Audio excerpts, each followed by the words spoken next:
off past, if that's all right. That's fine. Like, just drop off when you need to. I think, yeah, we'll just go through the main points really. I think with this as well, because we can go quite in depth in certain topics. I'm just going to give a brief overview today, and then any questions that you've got, Tanya, obviously that'd be great. But what I'll just do is upload the slides, I think, because there are a few avenues we could go down. So let me just share my screen. Can you see my screen, Tanya? I can, yes. Fab. So yeah, so obviously we're coming into week 6 now, and I know obviously when it comes to nutrition, we know that it's more than just 6 weeks that you need. However, hopefully we've started to introduce kind of a fairly good framework, and just to show you kind of the full framework of what I try and do anyway. And then we're just going to dig deep into something called the aggregate effect, which I'll explain in a moment.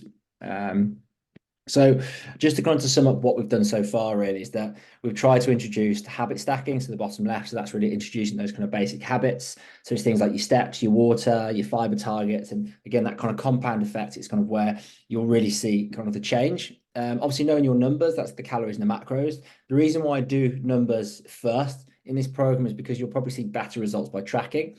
However, the basis of kind of a better diet will come from those habits. Then what we're going to talk about today is the aggregate effect. And this is where we're looking for those kind of 1%ers, really, those kind of small things that might see a bit of a difference. And that's not steroids, by the way, that's blood work. So it's just so we can say, definitely don't advocate that. So it's just really kind of figuring out what other things could we potentially do to help with your progress. The limiting factors, this is again something that you'll do this long term. This is really where kind of coaching comes in. And you probably yourself included, Tanya, you'll start understanding kind of what things are holding you back. Obviously, you've got an incredibly busy kind of work and social life. Well, I'm sure you've got a busy social life as well, but kind of family life. Again, for me, it's kind of work. For me, that can be a real challenge when it comes to training and nutrition. But it's for understanding what your limiting factors are. And what I spoke about last week as well was just understanding how to phase your diet and measure your progress. And off the back of that, we can start understanding about how we can say slip into a maintenance phase, how we can say extend kind of your dieting phase as well.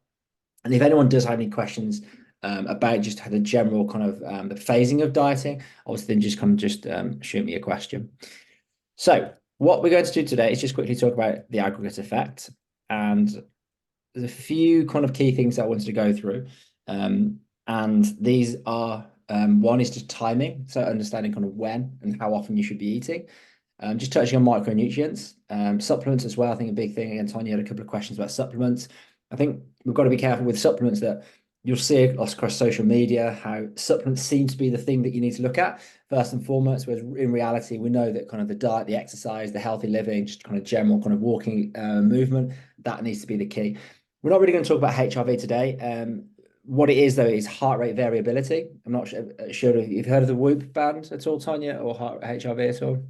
I've heard of HRV, yes. Brilliant. Yeah, so it's just something that's rather than looking at, say, your heart rate, which is beats per minute, your heart rate variability is the time between beats. And what we see is when we start seeing a change in that trend, it can kind of show if we're going to maybe be ill. It could be that we're coming down with something we need to back up our training. And using that HRV score, it can be quite useful to start understanding how to push yourself. And again, specifically for women coming to menopause as well, where you might be suffering from, say, like fatigue. This could be this could be something you could look at further down the line. And lastly, as well, is blood work. Is it worth kind of just checking a few markers? And I think what's important though is that, again, I'm not a dietitian, I'm not a doctor. I think when it comes to even kind of people who say they're hormonal experts, I think unless you're an endocrinologist, you're not. Okay, it's such a complex issue. And I think if you are going to go down that realm, I really think you should see a doctor or kind of an endocrinologist. So firstly, just quickly timing. And I did touch upon this on the protein video. And what this forest plot shows is how meal frequency impacts body weight or fat loss. And what we can see here is that it really doesn't matter how often you eat. Providing kind of calories are fairly controlled, you'll still see some fat loss. Okay. So when it comes to frequency of feeding or eating, I think the key here is just doing something that you enjoy, okay, or something that you're likely to stick to. With you, Tanya, how often would you like to eat? What's your preference? Well, as I have sort of openly said on the school forum, for me, I've always struggled with breakfast. Yeah. It's just not. I mean, even as a child, I remember my mum wheeling out endless solutions and me sitting in the back of the car, grumpily eating a piece of dry toast in the back of the car. But it's a lifelong thing, and I think also complicated by anxiety to some extent. Yeah. So me, my preference is usually to eat not until late morning or lunchtime. That's something that I've carried on through the program, but I have seen weight loss through doing that.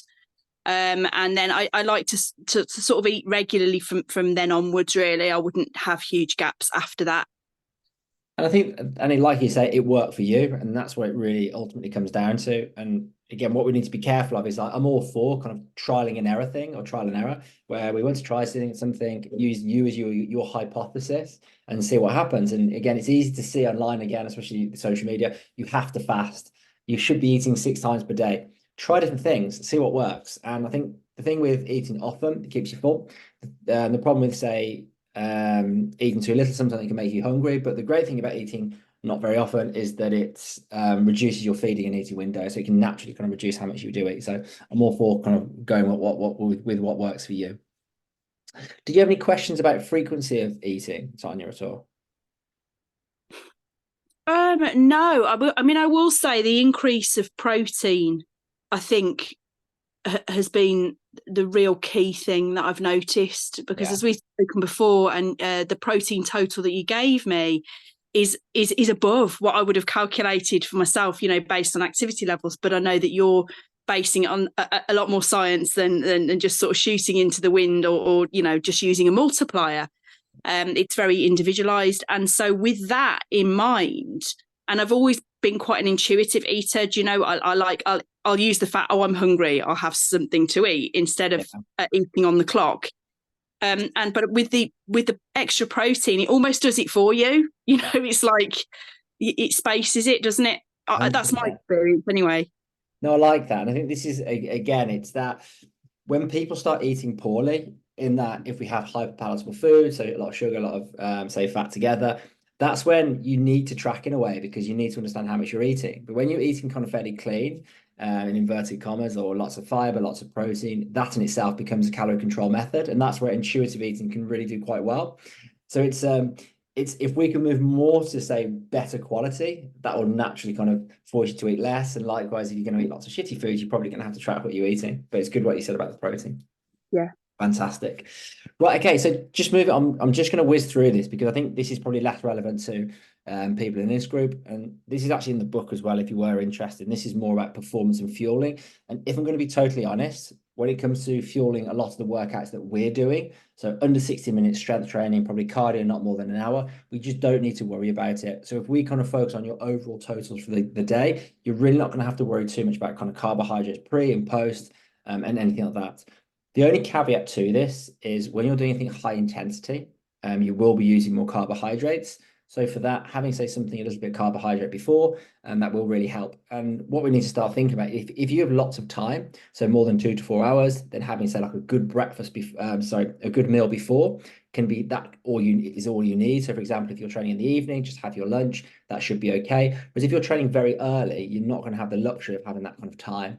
And this is where having, say, something of your simple, like bad sugars, like 30 to 60 minutes before, or something like a banana, a little bit of honey, can be quite effective for, say, fueling a hard session. So it's just something to think about. The type of food will change depending on when you're training.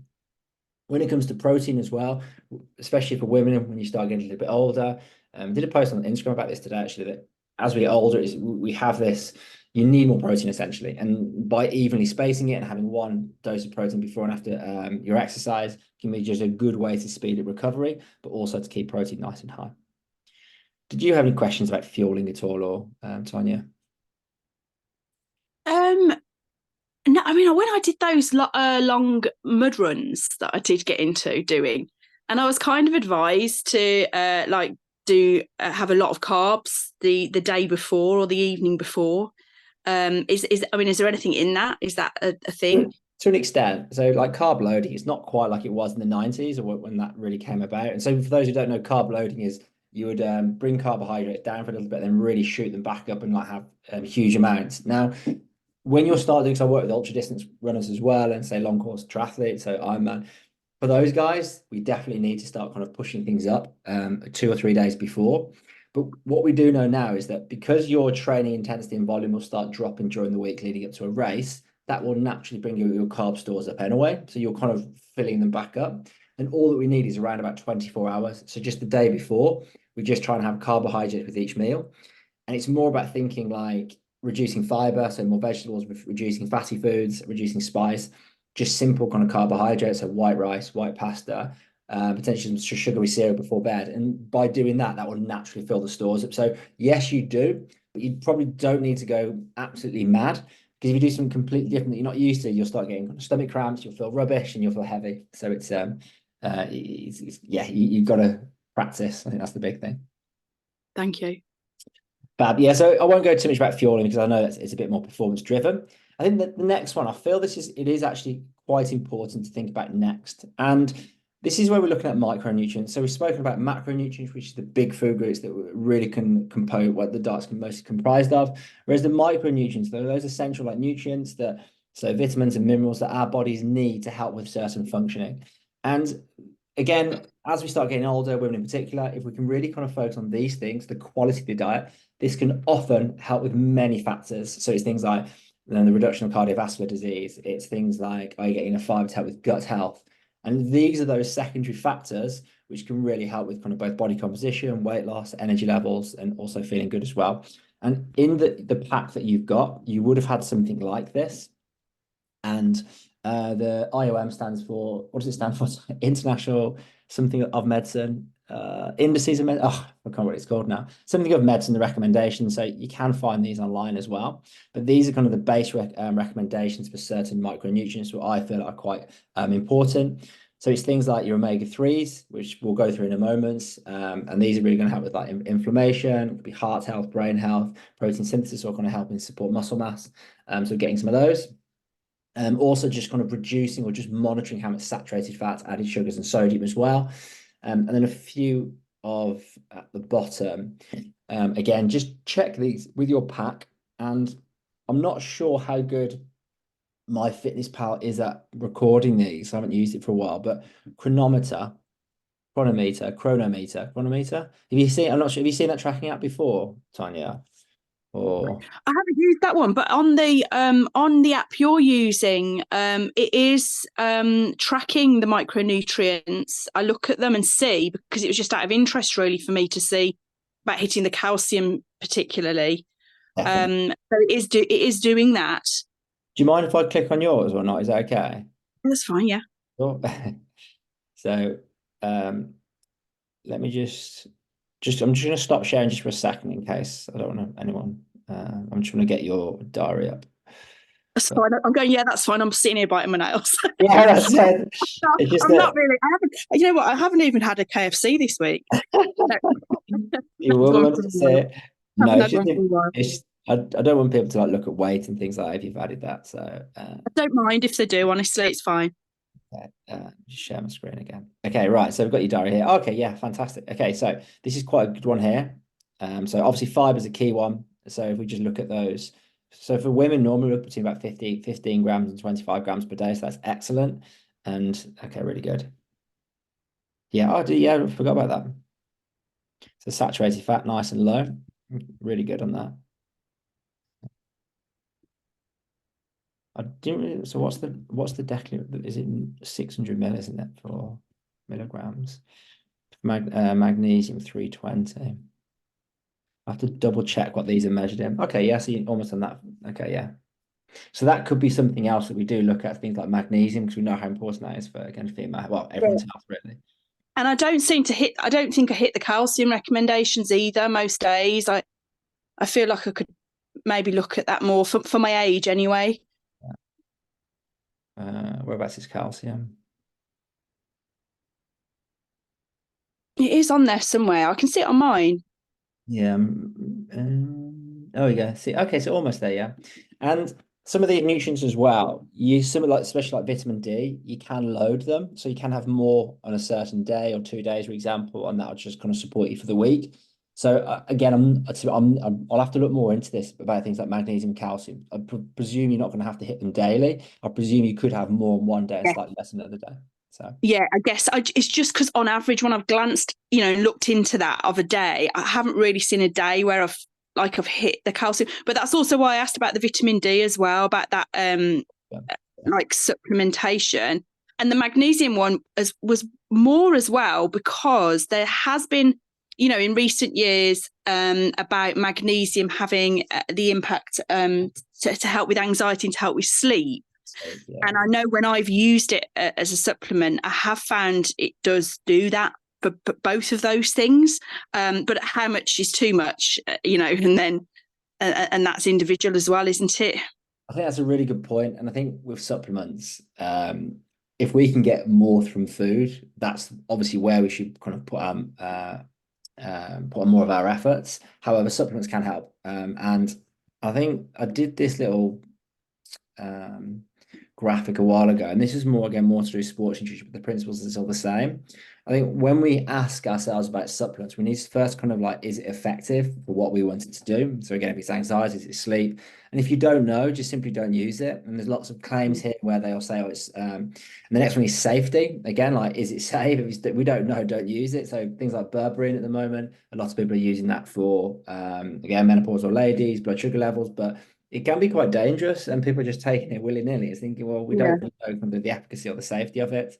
And again, when we talk about kind of the reliable source as well and the results, it's sometimes it's looking at the population. So a lot of the problems with sports nutrition is lots to do with like men from like say 18 to 25, and we can't just apply the research from that population to older women. And it's the same for my studies. We can take the mechanism from a mouse, but that doesn't necessarily mean it's going to work in a human. So we have to be very careful with supplements, like what will work.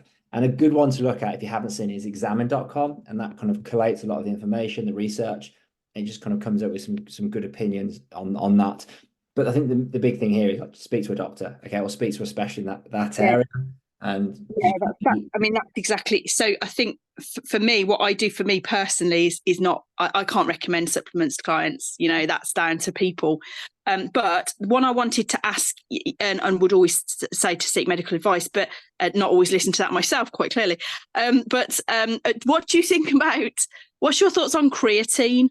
yeah, so that's probably one that I would look at. So these are, I'm just going to go through supplements now. It's a little bit texty and Okay. wordy. Yeah. This is why I didn't want to make, but the ones that I would typically recommend is protein. And the only reason I'd recommend that is just to hit your protein targets. So again, we know the importance of protein, especially with middle-aged women, that you do have that drop in muscle mass, and we need to do what we can to kind of hit that. And if you can get it from real food, all the more, okay, and more for that.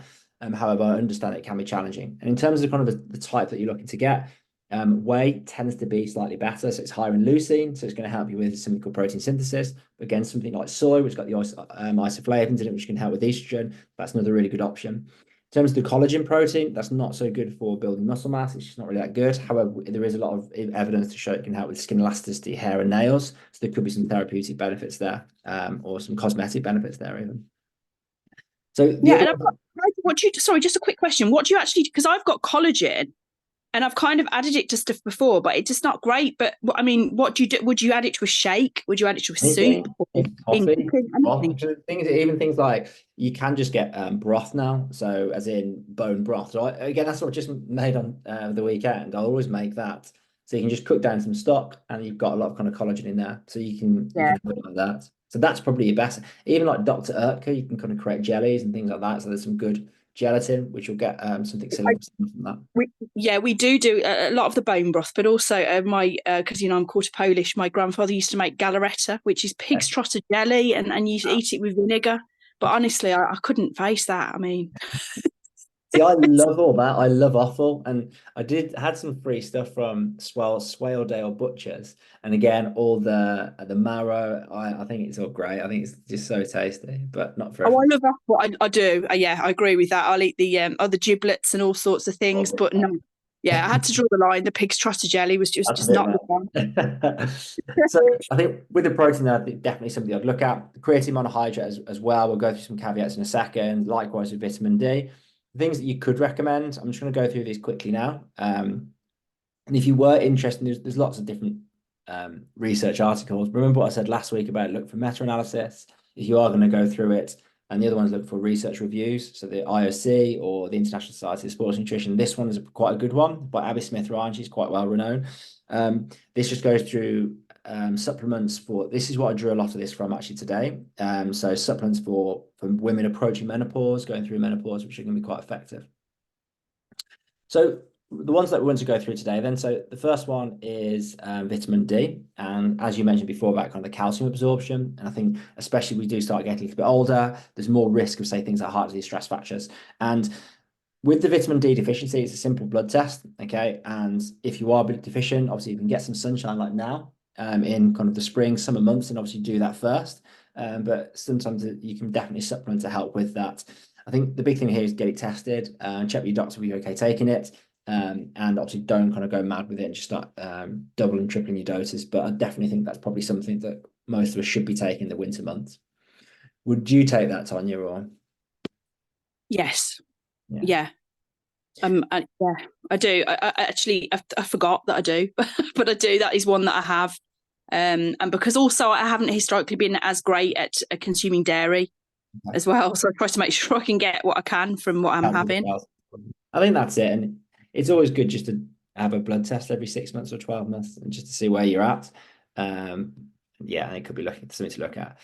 So this is a big one, actually, the creatine monohydrate. So for those that don't know, the way that creatine works is that when you do some sort of activity that's explosive or say a quick movement, you break down something called ATP, which is essentially your energy. And the P, the phosphate, that needs to be kind of put back in place. And the way that happens through something called creatine phosphate. So if there's more creatine phosphate in the muscle, what that enables you to do is kind of replenish energy stores far more quickly. So when you do a lot of high intensity exercise, like short bursts, so like weight training, you can recover far more quickly. So you can do more sets, more reps. So you end up doing more work within a session. And because of that, it enables you to start building more muscle. Okay. What we can also see as well is it's got, I think like 20 or 30% of it goes to your brain. So it's helping with cognitive performance. It's also helping with depression and anxiety. So I'll have to send you a study on that actually, where I can't remember, the study looked at one group had creatine and the particular medication for anxiety, and one didn't. And it just showed how the group that took creatine, anxiety symptoms really kind of reduced a lot more quickly. So I'll have to send you that one, but there's definitely something in there.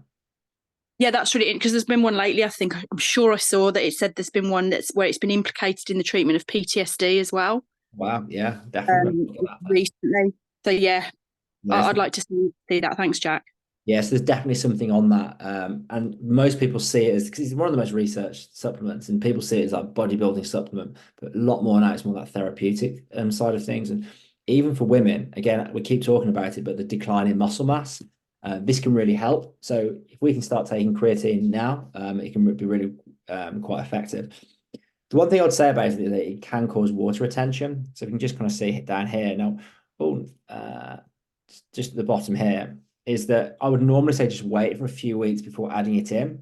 Because if you start adding it straight away when changing your diet, you don't know if it's the creatine or the diet, which is actually kind of causing the change in the weight.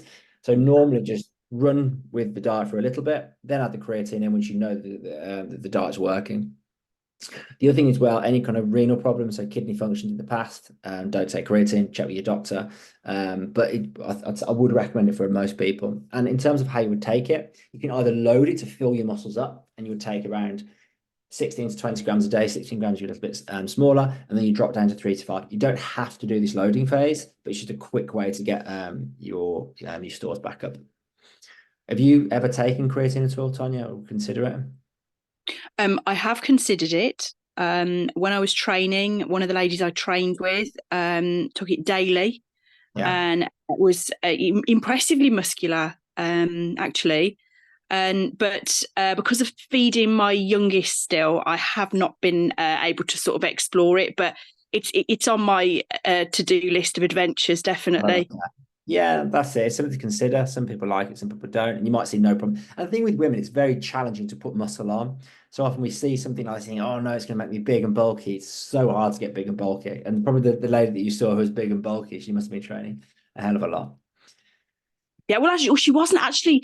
I wouldn't say she was like mass big, but she was just so like cut and defined. Yeah. Maybe it's the creatine. Who knows? I'm sure Yeah, it's right, lots of other things. So the next one is magnesium. So again, this one's doing the rounds a lot, and again, it's quite complicated. I don't really understand it all myself, if I'm going to be perfectly honest. But with magnesium, it's just one of those minerals which is needed for a lot of different functions.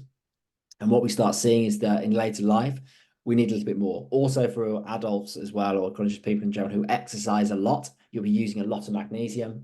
And because of that, you potentially could be deficient. Now, I think just reading about, oh, keep going back and forth. I think the big thing with this again is that difference between being deficient or you might just have slightly lower levels and what's optimal. And this we have to be a bit careful. It's like, do we really need a lot more to support what we're doing? And I think we don't, you're going to have to get it tested again. I mean, I don't know how we're going to really understand if we do need to have it. So if you look back at those numbers before about how much you need on a daily basis, if you can get that from food, then are you going to need extra supplementation? But is a bit of supplementation going to do you any disservice? I'm not sure. So in terms of kind of the daily dietary allowance, something like 300 to 320 milligrams per day is a kind of a recommendation. So it might be worth looking at. But again, if you look at the sources at the bottom, just think about that variety of different foods. That can really help. I think the other one as well, people's asking about magnesium glycinate, and there's a few others, isn't there? I think the pathways and their bioavailability, or how well they kind of absorb it into the body, does differ. But from reading a bit about it, again, I think it's what's tolerated. So you can use at different sources, but I think glycinate tends to be the more popular one. Thank you. Did you take magnesium, Tanya? Or? I have taken it previously, yes. I found in the evening I'd take it and it would help with sleep. That's what I take. I take it in the evening when I remember, and I find it does help with the depth of sleep. But Yeah. whether or not that we can truly be sure, I'm not sure. So I'll whiz through some of these last ones, or if you have to go, just let me know when. So with the caffeine, so you've got to be a little bit careful with caffeine. Caffeine is probably the most researched, well, I say one of the most effective supplements in terms of performance. So in terms of like pain, so it affects afferent receptors, it makes you don't feel pain as much. So when you start doing exercise, you can just push through and go a lot harder. So it can be really, really effective for, say, exercise. I think the one thing we need to be a little bit careful of is one is sleep. Okay, so if we take it too late, the half-life or how long it takes to get rid of it out of the body can be up to 8, even 10, 12 hours in some people. So having it past that 2 o'clock, 3 o'clock in the afternoon can really impact sleep. Likewise, as well, as I highlighted here, like heart rate, anxiety, and sleep disturbances, especially during, say, things like menopause and also just menstrual cycle, can it make those symptoms worse? And if you're finding that you do get a little bit panicky when taking caffeine, just don't take it. So you've got to be really, really careful. But in the morning before a session, double espresso can be super helpful in terms of performance. Do you have any questions about caffeine at all, Tanya? No, that's what they put into those pre-workout powders. I've never used them, Jack, but I mean, is it surely much better just to have a coffee or something, or that's the main active ingredients the caffeine is. And there's a few things they put in there like creatine and beta-alanine, but the main one is the caffeine. Now we see more nootropics as well, which we'll touch on. But they do work, the pre-workouts. You just got to be a bit careful because the dosage is pretty high. Yeah. So the next one is the essential fatty acids. So I touched on that before. So again, we know that kind of people who have more omega-3s in the diet, so things like your deep sea fish, oily fish, flax seeds, chia seeds, things like that. We know they can have benefits for cardiovascular disease, again, inflammation and protein synthesis, like I mentioned before. And again, women over a certain age, you start having that increased risk of cardiovascular disease, and men, to be fair. So increasing your omega-3 intake can really, really help. Now, what I'd probably say with that is that if you're not going to have oily fish twice per week, if you're not having, say, things like your seeds, your nuts, then you don't need to supplement. So I don't supplement, but if you're not having a lot of the foods that you can see below, it might be worth adding something like that in. Okay, so this is a bit of a new one, so nootropics. So this is really ones that are going to affect more, say, your state of mind, so memory. And again, another one of the symptoms of menopause is one of the kind of like brain fog and kind of not firing on all cylinders. And there are, say, things like rhodiola rosacea and even ashwagandha as well, which is supposedly to help kind of with like mental clarity. I've tried the rhodiola rosacea before, and it did make you feel quite alert. I find it made me anxious. So that's something I wouldn't recommend from a And I personal saw perspective. that cordyceps. Is that not? is mushroom. that not a fungus that infects ants, like some kind of zombie virus?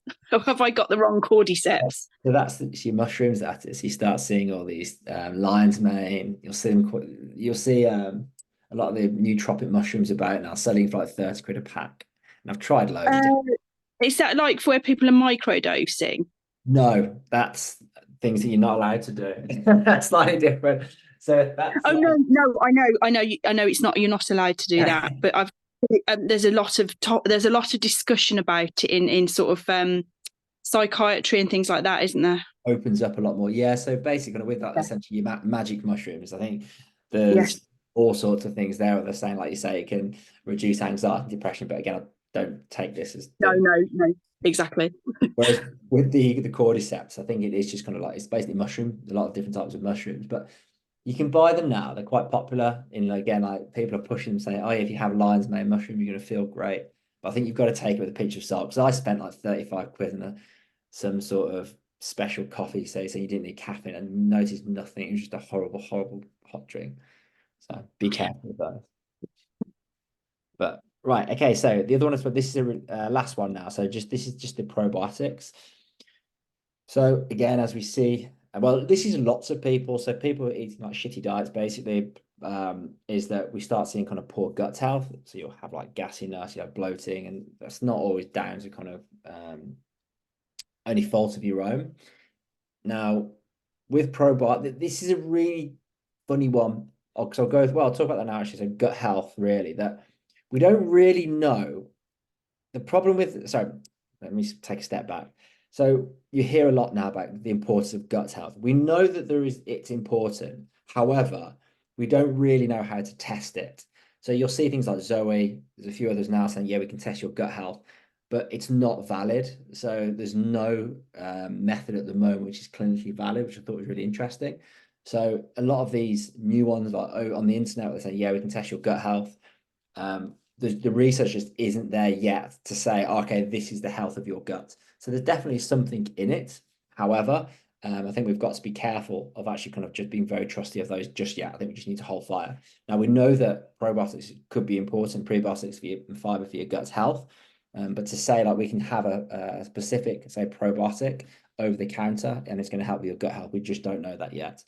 And I think the other thing with this as well is that getting your probiotics from, say, like a doctor is very different from getting something like a Yakult, where the strains just there's not enough, it's not targeted enough to really make much of a difference. So I think we've just got to again be a little bit careful of just taking probiotics without really knowing. Yeah, and isn't the fiber, so much better to be sort of going with a prebiotic that will, you're going to prepare your own gut flora sort of thing, rather than trying to take a hit and miss on it with something we don't like you say, we don't know how it will be absorbed. But I guess that's always food first, isn't it? And then anything else secondary, really. And I think this is it. And this is where we just look at like improving gut health naturally. It's like, can we just get things like your yogurts and your kimchis and your kombuchas, and then also increasing fiber, like you said, and also prebiotics, and just the 30 foods. They'll talk about the 30 different plant foods per week. If we can try and aim for that, the 15 to 25 grams of fiber per day. We know there's a clear correlation between kind of increased fruits and vegetables and kind of health and longevity. So it just makes sense to do that.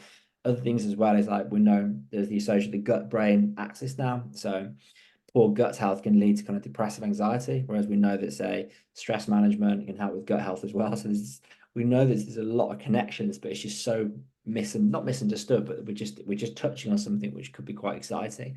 And going back to your point, it's just that food first attitude, isn't it? It's that eat healthy, eat a big spectrum of fruits and veg, don't eat loads of rubbish, don't drink too much, try and relax, don't take loads of antibiotics. And if we do that, at least we can move in the right direction.